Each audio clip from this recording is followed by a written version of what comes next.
Welcome everyone, and thank you for tuning in to the Trailblazer webinar, The Hotel Room of the Future. My name's Eloise Hanson. I'm the editor of Boutique Hotel News. We are an online B2B platform for boutique, lifestyle and luxury hotels. One of the sponsors for today's webinar is restaurant management platform Bizon, and today we have Dominic Childs to introduce the company. So over to you, Dom, please. Thanks, Elise. Yeah, quick introduction to Bizon. So we describe ourselves as a restaurant management platform that incorporates three core areas. So that at the heart of the product is a mobile point of sale. But what really differentiates us is that we have at the customer front end a digital ordering platform, and at the back end we have our own payment gateway. Relative to this conversation, we talk about changing the guest experience, and that change is driven by changes in customer demand. So, for example, I was in a hotel the other day which had a very old school phone, and the conversation went to what do you use the phone for, and it was all around room service. We take our digital ordering platform and create different conversations about how you order F&B within a hotel. So whether that's in the restaurant, in the bar, in a spa, in the room, and we make it much easier for the customer to place orders. As you can see from my merchandise, we were recently acquired by Muse. We also work as a standalone product with hotels that use platform PMS such as Oracle, Guestline, Foles, and Amadeus. So that's the overview of Bizon. I hope you have a good seminar. Thanks, Dom. And further information about Bizon has been popped in the chat there for you guys to follow up with. A quick overview of how this webinar is going to run today. We're going to spend around 45 minutes speaking with our Trailblazers today, followed by some time at the end or during to answer any questions from the floor. So audience, if you have any questions for any of our Trailblazers today, please submit these using the Q&A function or via the chat box, and I will get round to these at the end. And as a reminder, this webinar is being recorded, and a replay is going to be emailed out to everyone that has registered within the week. The second sponsor for today's session is Eleanor PMS, and this time we're going to play you guys a short video to introduce the company.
And again, we have some further information in the chat there if you'd like to find out further info about Eleanor. So let's meet our Trailblazers. And the easiest way for me to introduce each and every one of these is to move from left to right as per the PowerPoint slide. So I'm going to kick off with Federico. Over to you. Good afternoon, everyone. Thanks for joining us. My name is Sidharth Bhatia, and I'm Global VP for Design at Accor, looking after the design strategy of our ultra-luxury, luxury, and premium brands. Thanks, Federico. And Motti, I'm going to come to you next, please. I'm Motti, co-founder of Nestwell. I'm basically with more than 2 decades of experience in sustainable travel and tourism, which includes on the operational side of hotels and also sustainable tourism development of destinations. Thanks, Motti. And Sidharth, I'm coming to you next, please. Thanks, Eloise. Thank you for having me, and good afternoon, and in one case, good morning to fellow panelists. My name is Sidharth Bhatia. I'm a director at ReardonSmith Architects and have been designing and building hotels for the last 20 years. Thank you. And Francisco, coming to you next, please. Thanks so much, Eloise, for the invitation to be part of this wonderful panel today. Good morning, good afternoon. My name is Francisco. I spent 10 years building and managing hotels. And a couple of years ago, I decided to jump into technology and something related with the future of hospitality. So I joined a company called Bright, where we exist to empower people through restorative sleep. We have spent quite some years now combining the latest sleep science and the latest technology to create the Bright restorative bed. I like to refer to it as the future of sleep in hotels. I'm convinced that combining these two forces into hospitality, where sleep is at the core of the experience, and also sleep being at the core of wellness, another trend that is significantly impactful these days. We have been able to bring this sleep experience that guests can personalize, that is designed to optimize sleep, and that also allows guests to travel with their sleep experience. Thank you. Thanks, Francisco. And coming to you next, Jordan, please. Thanks for having me. Good morning, good afternoon to everyone else, I guess, at this point. My name is Jordan Bem. I'm the CEO and founder of Moliving. We're the world's first luxury nomadic hospitality solution, which basically means that we've created the first luxury mobile hotel rooms, and we utilize mobility in order to create hotels with flexible inventory. So it's basically a solution to solve the issue of seasonality in the hospitality market. Wonderful. Thank you all. And then all the LinkedIn profiles of our Trailblazers have been popped in the chat there. We do encourage you to connect. So to simply run through some context for you guys, here are some stories that I've published on Boutique Hotel News, which all show how hotel rooms are being reimagined. Now, the top left-hand story, we have a boatel concept, which is a hybrid between a hotel and a boat, which has recently opened on the North Fork of Long Island. Then the middle bottom story here, Tree Hotel in Sweden, has also just unveiled its 8th cabin, and this essentially features 350 bird boxes around your glass hotel room that's suspended in the air, and it's to allow the natural environment to become an interactive part of the stay experience. On the next slide, I've decided to show you guys all the examples of the hotel rooms that have been designed by our Trailblazers today. So in the top left-hand side here, we've got the Moliving units. In the middle of your screen, we have ReardonSmith's design for the Heya urban stay concept. In the top right, there's a prototype of one of the Nestwell bedrooms. In the bottom left of your screen is the Swiss Hotel flagship in Switzerland. And in the bottom right, we have Bright's restorative AI bed. So to give you a visual example of these hotel rooms, let's talk about the hotel room of the future. And I'd like to kick off with a question to Sid, if I may.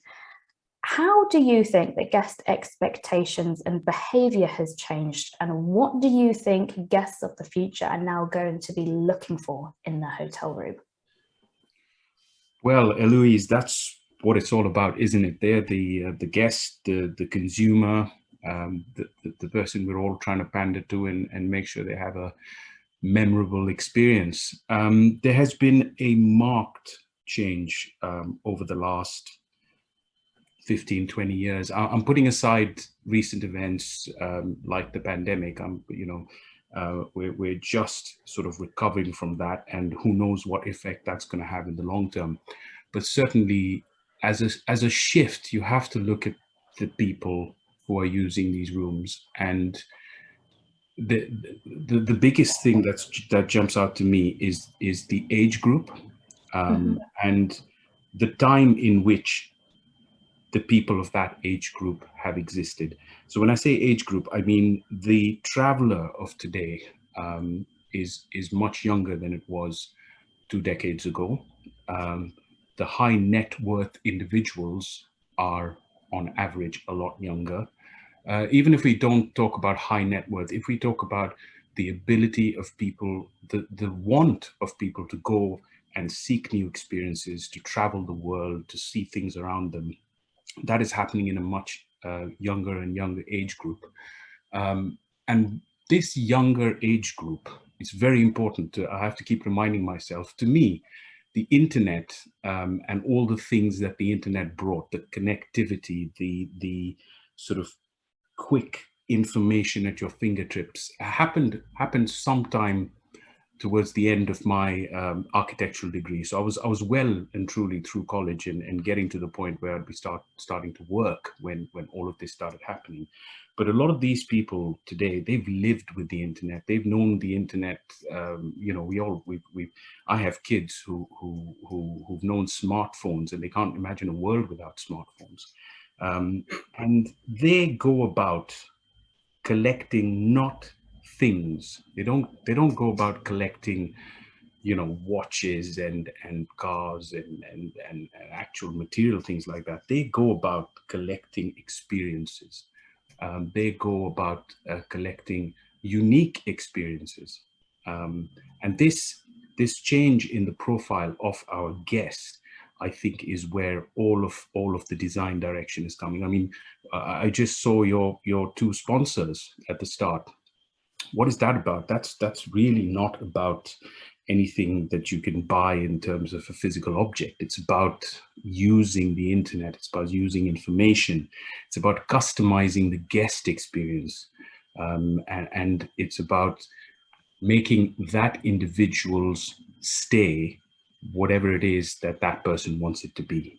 And I think that is the key thing. And I even looking around the panel, the thread that's binding almost everyone here is that experience, is that customization, that seamless integration of all the things and all the information and this universe around us into the guest room.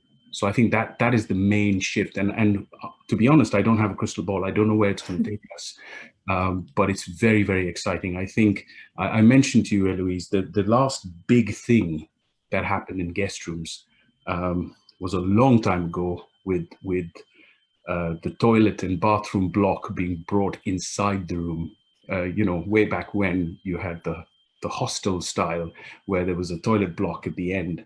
And that was the last big innovation. And now we're here where we're just about on that diving platform at a very, very interesting time. We don't know where this is going to go, but promises to be very exciting. So what do you think then that the hotel room of the future is going to look like? As a designer and as an architect, you've got a clean canvas. Talk to us about what's on that canvas. I think there's a couple of key words here, and there's many ways to have this materialize, to realize this vision, but it's integrated, it's connected. When I say that, I mainly refer to obviously the technology. we have to be careful as designers, because technology comes along piecemeal, and the fear is, and it would be a terrible thing if we added that technology to the guest room piecemeal, layer upon layer. And what that does is it doesn't allow you to step back and look at what's possible as of today. So you add little bits. I mean, one of the things, I'll give some examples.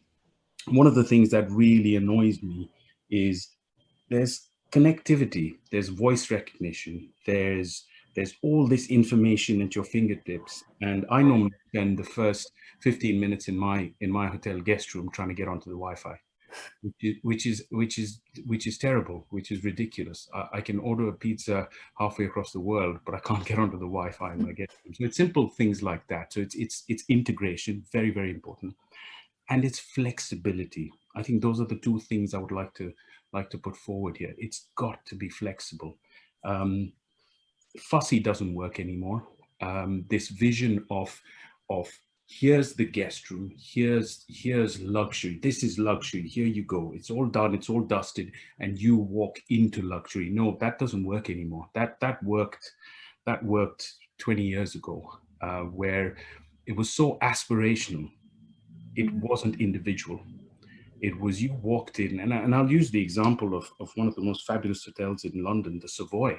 You walked in and it was an experience because you knew who had lived there and who had stayed there, and all the film stars and the glamour and all of that. But you weren't ever going to leave your mark on it. You were never going to change it from when you entered to when you left. And that's flipped now. You almost want that blank canvas when you walk in. You want it to be whatever it is you want it to be. You want to be able to work with it. If you want a quiet time, you're there to work, you're there to entertain, you'd like to have a party in the evening. It should be able to do all those things seamlessly. That's super important. Mm-hmm. Motti, what's your take on the hotel room of the future? I know at Nestwell you've designed 4 bedroom prototypes that all have a wellness theme to them. So how do you see this room evolving over time? So what Nestwell is, it's basically a new industry standard of well-being through design. And what makes this different to, I would say, the vast majorities of hotels who look at wellness is that most hotels who look at wellness, including in the bedroom, look at wellness from the angle of programs and activities, whether it be yoga, in-room anything, or via the television. What hasn't happened yet, which started really from outside hospitality back in 2014 with the WELL standard, which wasn't developed for hospitality, was bringing the whole design element into the hotel bedroom, or the wellness design element into the hotel bedroom. So when we had a look to see what was happening globally, we noticed that the vast majority of hotels were either looking at wellness from the angle of programs and activities. The ones that were bringing design into the bedroom were doing so in a haphazard way, but no one was focused on following any set of well-being through design principles similar to the WELL standard.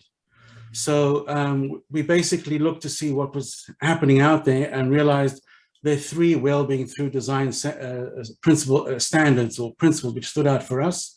One was the WELL standard, the other one is slow design, and the other one is design for well-being. So we came up with our own 12 symbiotic principles of well-being through design, which encompasses everything about the bedroom.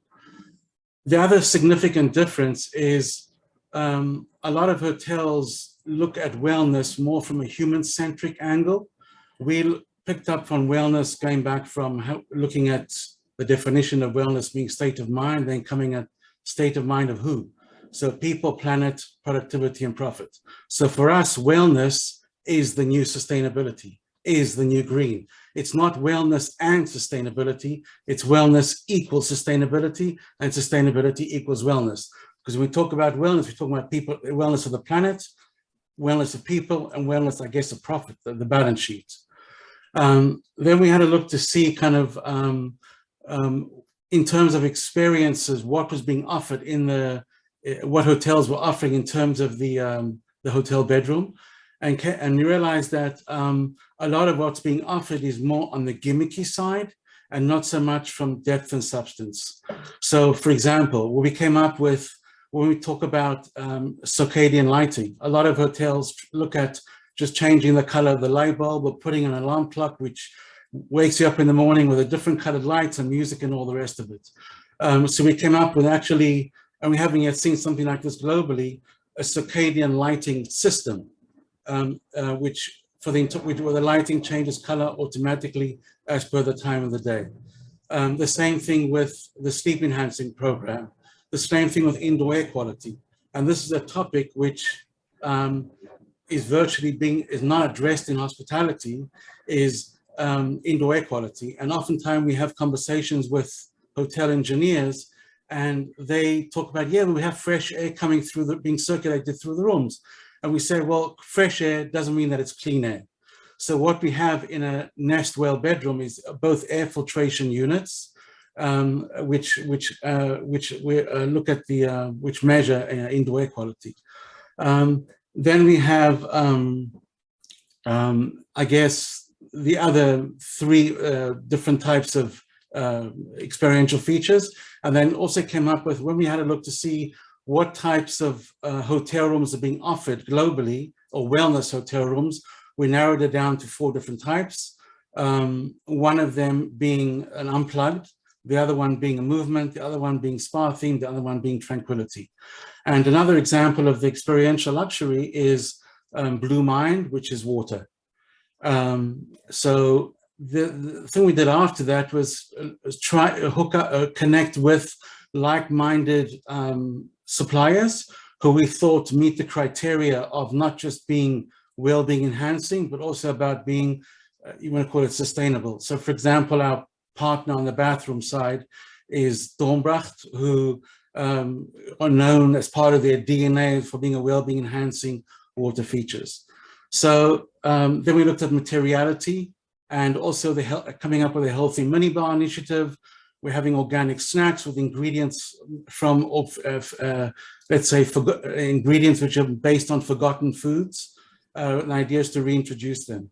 But the main idea here is to come up with a program or a room where the entire room is about well-being enhancing. Because you can't offer elements of, with the rest of it being kind of synthetic. So from the organic textiles to materiality, to lighting, to water, to everything. Do you think that guests will pay a premium to stay in a wellness room, or what you might call a healthy hotel room, like what you've just described, Motti? So I guess the answer is an absolute definite yes. And the answer is coming from outside of hospitality. In fact, one of the hottest trends in hospitality, which is something which is not used in hospitality, terminology, is something called wellness real estate. And wellness real estate, there was a double-page article in the Financial Times Weekend 2 weeks ago, how a lot of real estate developers in London are developing wellness real estate residential properties. And because of that, and because of the wellness amenities that they're offering, they're able to generate a higher premium. Now, when you look about that, the fact that guests are not looking to stay in a more eco-friendly accommodation by definition, or it's more what they expect. So because people are living longer and more healthy lives at home, they're looking to travel in the same way. And they're expecting the same kind of facilities and amenities that they have. Now, there are already examples of hotels offering wellness type suites, as I mentioned earlier. And when you look at the rates that are being generated, they're not on the low end. And what's really interesting here is, in the past, when hotels have offered, whether it be at the time they were known as eco chic suites or wellness suites, the common trend was to offer those suites just at a $45 premium, which didn't really work. But here you have today where the conscious consumer, the pro-mad consumer, this is the kind of thing they're looking for. Now, the thing about hospitality is oftentimes you hear from hospitality, yeah, but how are we going to go and educate the consumer about all of this? It's the other way around. The consumer's already there. The demand is already there. So you bring this to the consumer and show them you have the product and they're willing to pay for it. Thanks, Motti. Now, I know, Jordan, we're going to talk about sustainability a bit later on, but we've touched on the wellness side. Where I'd like to move on to look at the luxury product offering, and your Moliving units, they are luxury.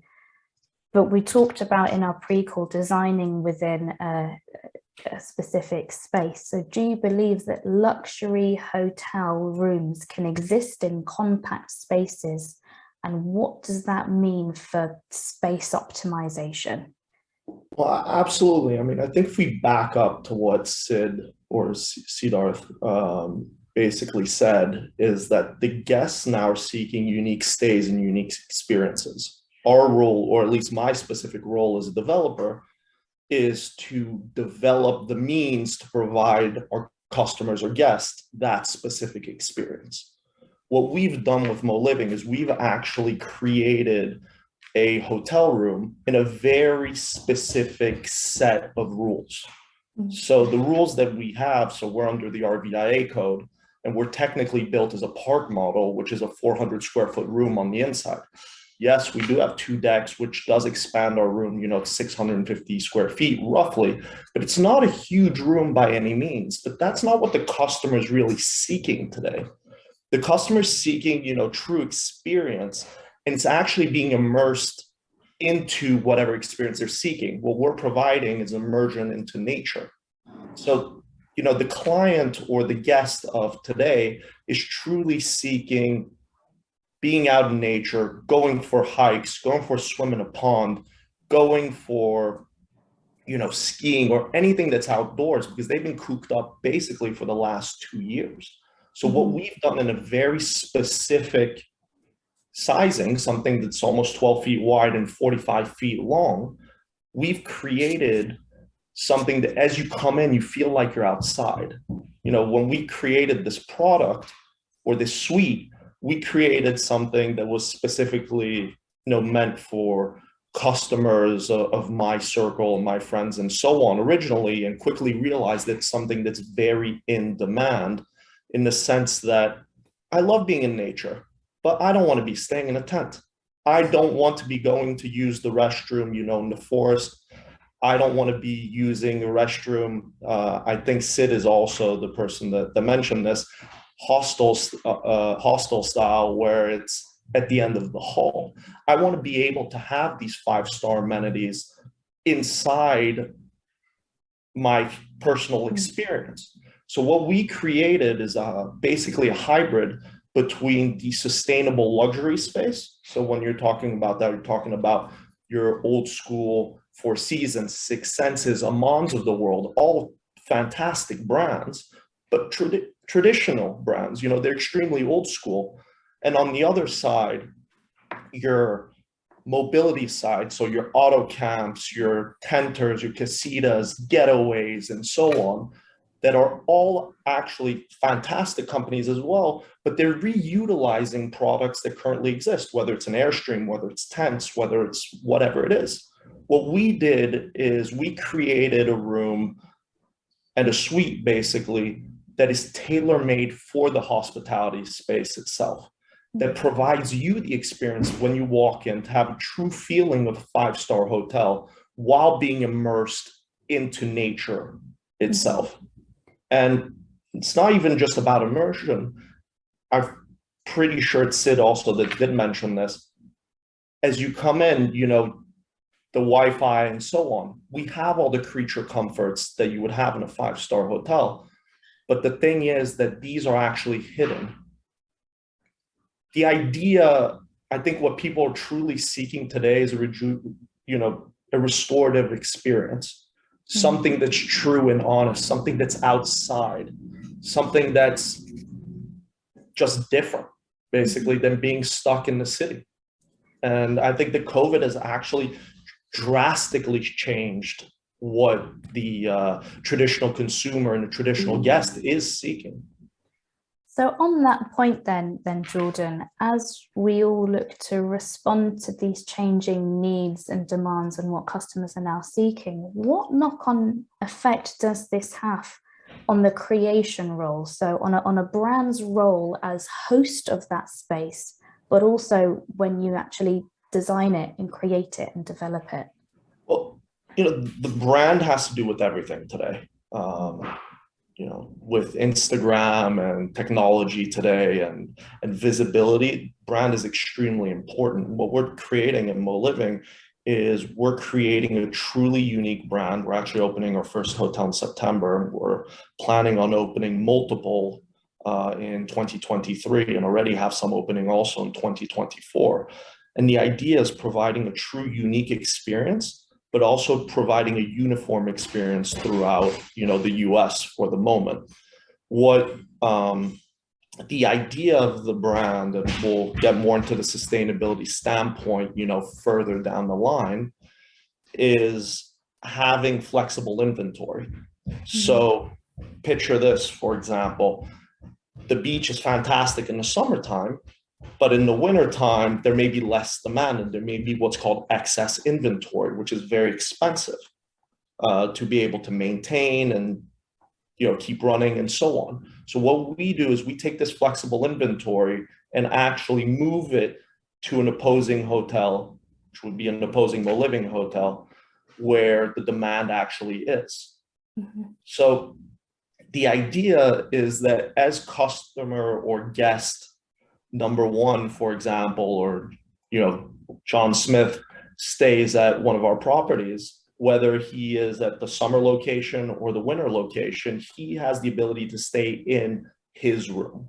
If he likes room number 22, he can get room 22 wherever it is. And I think that's what people are seeking, is something that's unique, but yet know exactly what they're stepping into. Thanks, Jordan.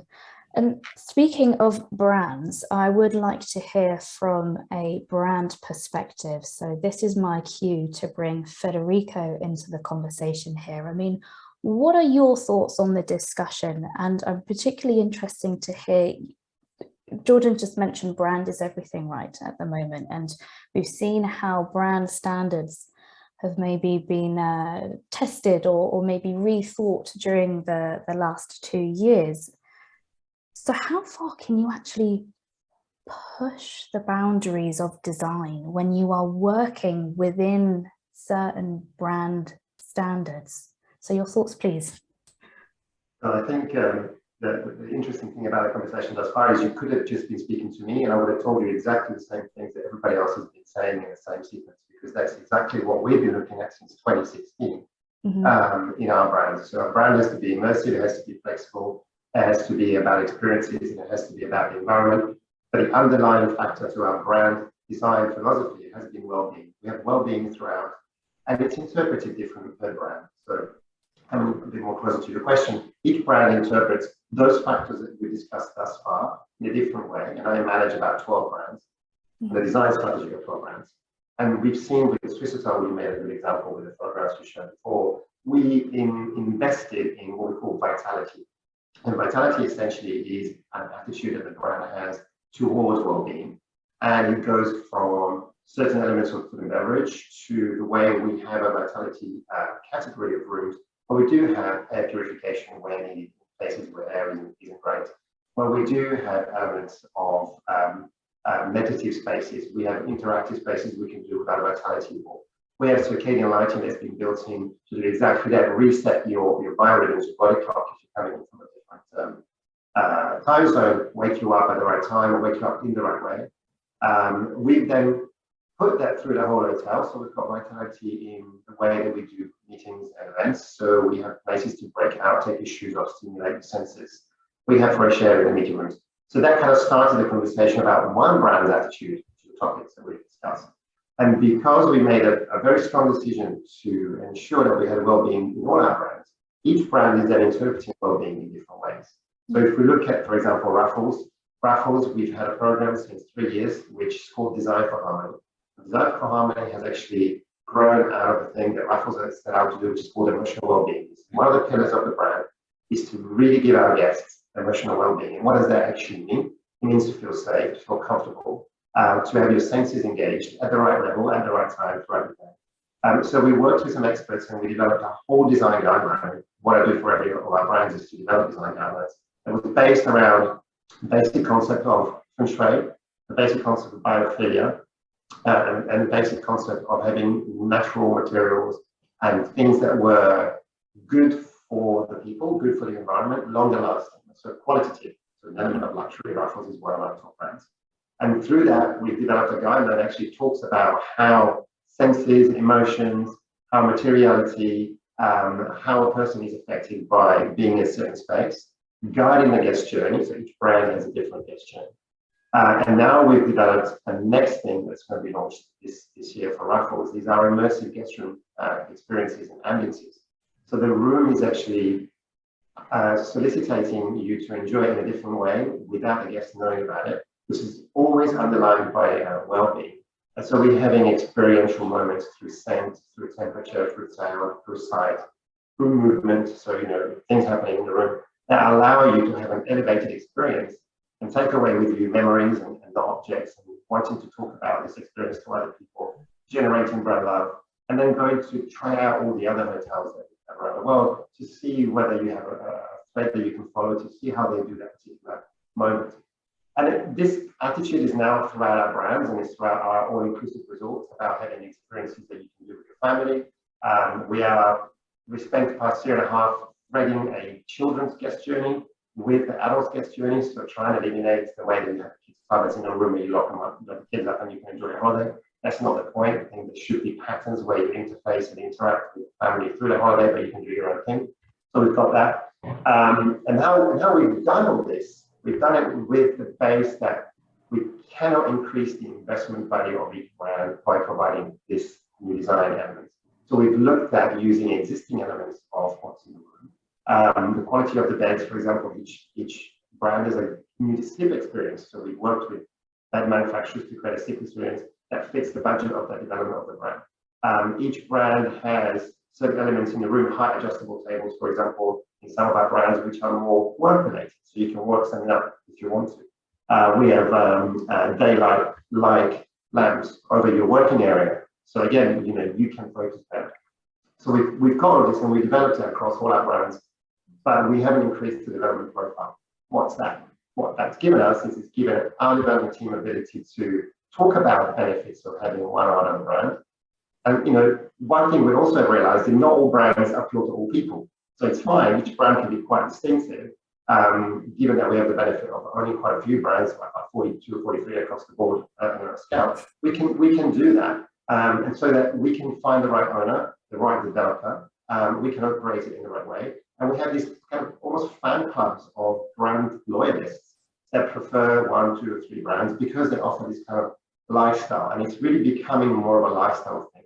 And we see that now after we can travel again, and we travel we're more careful about traveling, our footprint, carbon footprint, what we do, we stay longer, and we can see that specific guests go to specific brands just because they can balance their life. So it's really about the balance of everything, whether it's from our guest perspective, from our owner perspective, from what we offer, and about being creative with the way we can design. Flexibility has been part of what we do.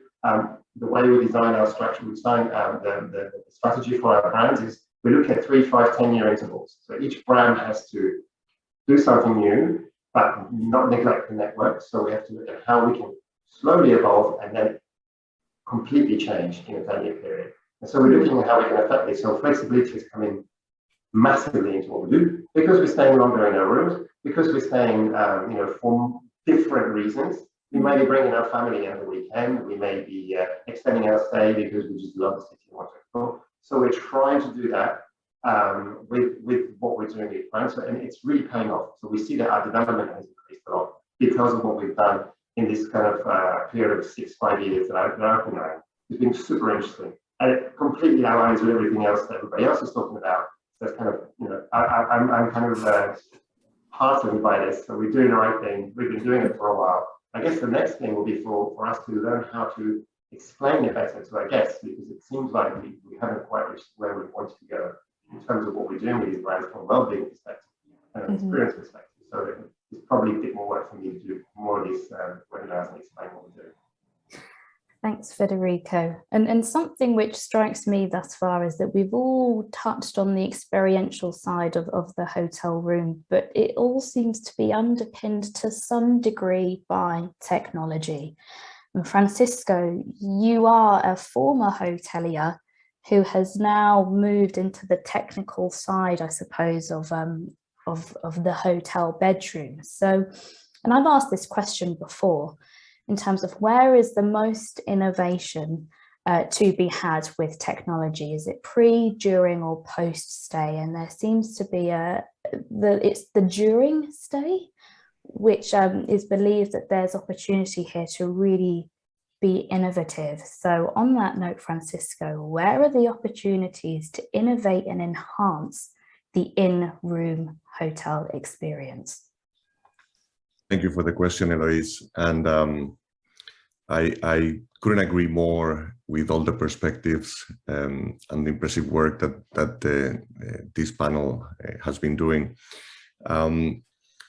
And when you look at luxury hospitality, I think that we're used to the concepts of quality and design and space, high level of service, and the pleasure that comes around with that level of service. And when we look forward, I see 2 or 3 key trends here. One is wellness, that is well said here and very well articulated by Motti, and wellness and sustainability. And the other one is technology, and technology also mentioned by Sid to the service of that experience, that luxury experience.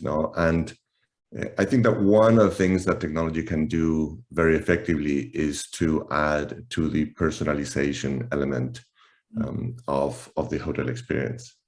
And this is something like that large brands like Accor have a significant capacity to bring in, because there is an element that brings all of this together, which is the loyalty program and the capacity to understand and know the guests that are going from one location to the other or coming back to the same property. And technology and data together can really help create more luxury in the hotel room in different touch points by being able to personalize the experience to the guests' preferences, and that's what we are trying to do. That's what we're doing with Bright. It's to take one piece of that experience, which is the sleep experience, which again we believe is at the core of well-being, is to have a proper sleep, and for have guests to be able to personalize their bed in terms of the level of firmness, or the temperature management, circadian temperature, if you wish, and then having it adjust and be smart and help you sleep better and make most out of your stay and your day, and then be able to travel with it, right? Go from hotel to hotel, and this idea of travel not only with your bed, and this is where I see the largest opportunity for innovation is that the room can be personalized. Now we have a lot of information and many touch points that can help to be personalized for each guest's preferences, and that it can travel, it can follow the guests along through their sequential stays or different stays within similar brands. Let's take that and let's apply it to what I might call a traditional luxury hotel room. I mean, the real classic types. You start to partner this with technology, and personalization is part of the luxury experience, but the technology side to some You don't want it to be so fussy. I think Sid mentioned this earlier. It can't be so overwhelming that you can't control it. But it also has to be seamless and be working on that back end, right, to deliver that personalized experience. So let's take the classic luxury hotel room. How tech enabled do you think they can become, Francisco? Well, I don't think there is a final answer to that. I think that the innovation, it's a continuous journey for hotels. And I remember when we replaced the big box TVs for flat screen TVs, right? And then smart TVs, and then came keyless entry, and then came centrally managed and intelligent climate control, and then tablets in the room and apps to help you with the experience.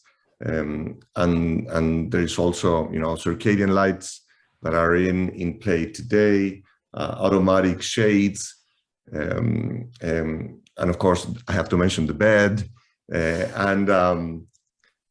I think that it's a continuous journey, and I absolutely agree with you that well, the best user interface is no user interface, right? So if you get a room assigned through the loyalty app of a brand, that room can immediately start adjusting and personalizing to your bed firmness, to your light, to your media content.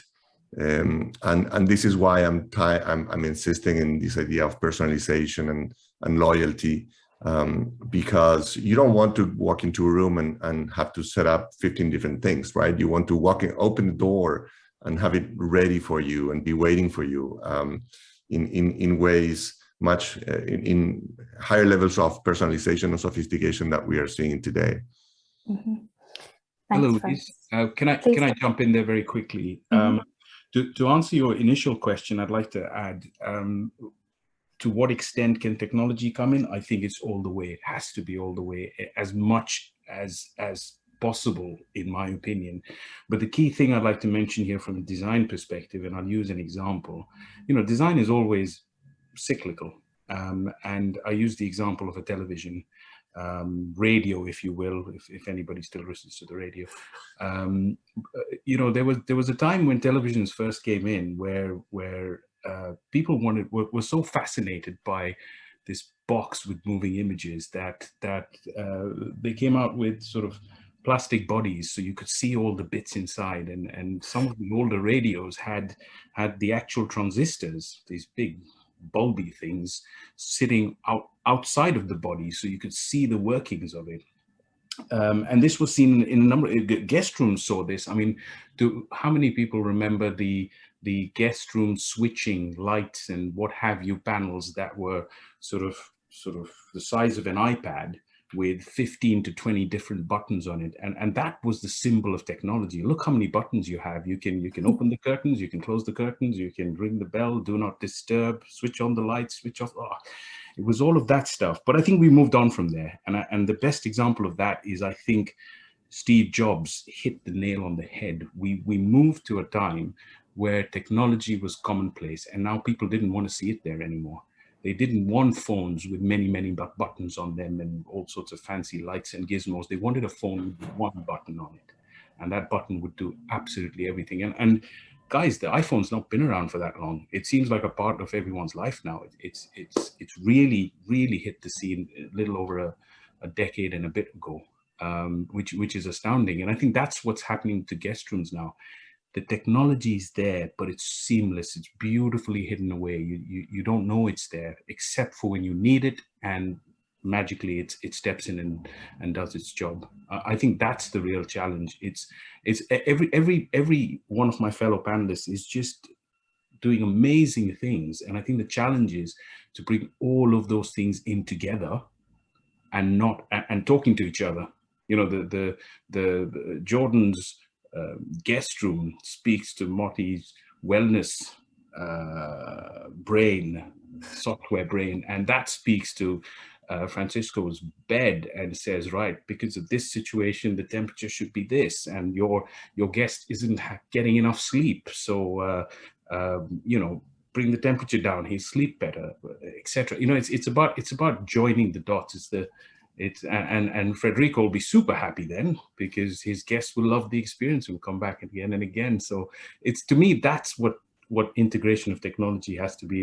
It's bringing all these marvelous things that are happening, hiding them away beautifully, seamlessly, and connecting and joining the dots. And I think, I'm sorry to interrupt too. I think you're absolutely right, but in the sense that it also, this seamless integration also brings unique guest profiling purposes to the table. And that's what we have at Moliving, you know, which we can get a little bit deeper into in regards to what Motti was basically saying. We have air purifiers that are integrated into our rooms. We have sensors that detect basically the quality of the air throughout our rooms as well. We know what temperature the rooms are put in. We know how the lighting is. We know what time people actually put up and down their shades, so we can create a bespoke experience. If a customer likes his lighting at 62% and the shades to go up every day at 7:43, for example, this is something we could replicate for everyone, including, goes all the way down to the actual TVs that we put into our rooms. Is that we, you know, work with Samsung, where each room is actually utilizes the frame TVs, where we can actually have a unique picture that you requested be put into your room, make that room your room. And that is the key of the technology that we have to do today. It's not just having all this technology there, is utilizing it to push the experience of the customer even further in a better manner, so he comes back over and over and over again. I'll come to Motti comment. Bear with me just one moment. I'll come to Motti second. I can see Federico's got his hand up. So Federico first, and then I'll come to Motti. Thank you. If I can just add to what has been said, it's exactly what we're doing with our rooms right now in the ultra luxury sector. We're doing exactly what personalization is bringing us. But actually, there's an added benefit to that. Technology can help us help the environment. By having the very many sensors in the rooms, in the GRMS system, talking to the DMS system, we're having enough sensors in the building specification from the very, very beginning, we can actually help the building shut itself down when the guest is away, when the guest is asleep. We can control the temperature. We can help water and energy savings. We can really build a building profile again versus the guest profile, and make sure that we've maximized every opportunity to have savings. And those savings can be with technology. They can be not only in energy and water consumption, they can be in food consumption. We know with tech, we can look at how a buffet gets separated and gets used, and we can get an order for the next day that caters for the waste that we had the day before. We know how we can have a booking in a restaurant 15 days from now from using the tech. All the tech is hidden, whether it's in the room or whether it's in the front of house. And that's what tech is really about. It's ultra personalization for our guests, but also ultra personalization for our operations and how we can really enhance the performance of the building and the business at the same time. So the three together, guest, business and building, are two key things, and tech is helping us do that. Thanks, Federico. And Motti, over to you. Yeah, so when we're looking at the whole, from the technology angle of the room, we kind of expanded the conversation of what technology means and came up with three different types of technology to look to the approach. One is, the first is clean technology, which is beyond green technology. In other words, any type of clean technology or that brings a return on investment. The second is slow technology. We kind of looked at the technology from the angle, do I need it or do I want it? And the third is what we call inner technology. And from those three types of technologies, we came up with a big part of the experiential luxury or experiential technology thing of the bedroom and beyond. Thank you. I will ask one final question to Jordan. I know we're slowly, well, quite quickly running out of time, but to talk about the technology then, and to look at it from a sustainable point of view, there's this argument that the upfront costs to either implementing certain technology or maybe moving to a more sustainable unit or project is expensive. So Jordan, I mean, what are your thoughts on this? What is that return on investment? How does it all work? Well, so what we quickly realized when we started building our rooms and our suites is it's actually not that expensive to integrate all this stuff. The real issue that's at hand is that all these hotel groups that we hear about, the Marriotts, the Hiltons, Hyatts, and even on the high end, Four Seasons and so on, they're archaic. They're wonderful, don't get me wrong, but they're so large that they operate like school buses. Smaller brands like us have the ability to operate like Ferraris. I mean, it's been 3 years more or less that we've been in the pandemic. Why doesn't any room have UVC, for example, integrated into the ceiling? Because when housekeeping actually cleans and they put that sticker we've all seen saying this has been fully disinfected, it's not true. This is all marketing. So what we did is we created our room with all the technology that's in there, whether it's the UVC, the filtration of the air, the lighting, and so on. We put everything in there and we built it bespoke. But where we actually managed to cut a lot of cost is that we built in controlled facilities. So we basically build our rooms off-site in modular factories. And that gives us the ability to actually not have any weather delays, for example, which is huge. And most importantly, since every single hotel room has the same frame, we know exactly, it's a replicable process. So we know exactly how many rivets, how many pieces of wood, how many pieces of steel, and so on, we're going to be utilizing. So the debris that's created by this, or the excess basically materials, not only could be reused, but are tiny. If you're building a home, for example, you're going to have containers and containers and containers of debris. We have the equivalent of a trash can. And that's unbelievable for a room that's 650 square feet that we can take from one location to another, press on a button with our self-leveling system. The room basically is 100% leveled, even if the terrain is not 100% perfect. And as we leave, we don't impact the ground beneath us because we operate, if need be, 100% off the grid with our solar panels, with our holding tanks that are integrated basically into into our units. So we bring sustainability and everything that people have been talking about on ESG standpoint to the next level. And not only that, we're doing it a fraction of the cost of everyone else. As we're building our rooms sub $200,000. Try and build a 5-star hotel today. Your construction cost alone is going to be $550,000 a key. It's not, I hate to say it this way, but there's no reason why these large hotel groups with all the money in the world don't have the ability to do this. It's just too much change, and they're not willing to change a process that's already existing. That's why people like us, let's say smaller than the Hiltons and all these large brands, are actual trailblazers. Thanks, Jordan. And I'm wary of the time. We have fast hit our hour, but I'm going to say to our audience, please do connect with our Trailblazers to carry on the conversation. I know I had tons more questions that I would have liked to have asked, but sadly, we just do not have the time today, though I can guarantee we will be back at a later date. I can promise you that much. So I just have some slides that I would like to run past you all before we close off today. And I would like to give a little selfish promotion here of the next webinar in the Trailblazer series. It's in partnership with Sendin on Thursday, the 9th of July. And we've talked about loyalty today. We are going to be exploring how to drive loyalty now and in the future. So if you would like to register for that webinar, the link has been popped into the chat, or you can scan the QR code in the bottom left-hand side of your screen. And I'm going to be in London on Wednesday night as I am co-hosting the Shorties Awards. This is an award ceremony for the global short-term rental industry. We have a limited number of tickets left to buy, which you can do so into the chat.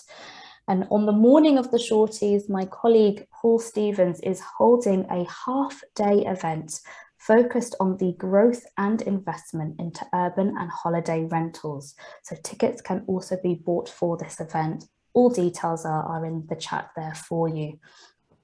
And if you'd like to hear further information about any of our online or in-person events, I highly recommend you get in touch with my colleague Katie. All of her details there are up on your screen. So all that's left for me today is to say thank you to our Trailblazers, thank you to our sponsors, Bizon and Eleanor, and thank you to our audience for tuning in. This webinar is going to be left open for an extra 2 minutes for everyone to follow up with any of the links that have been popped into the chat and for you guys to connect on LinkedIn. But otherwise, enjoy the rest of your day, your afternoons, your evenings. Thanks once again, and I will see you all very soon. Take care.